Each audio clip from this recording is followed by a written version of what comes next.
ಇಲ್ಲೇ ಬಂದು ಮಾತಾಡಿ. ಏನದು ಸೌಂಡು? ಅಂಥದ್ದೇನಿದೆ ಇಲ್ಲಿ? ಆ ಕಡೆ ಕೂತಿರೋರು ಯಾರು?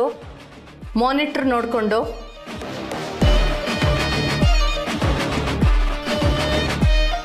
ಏನು ಸ್ಟಿಂಗ್ ಆಪರೇಷನ್ ಮಾಡ್ತಾ ಇದ್ದೀರಾ?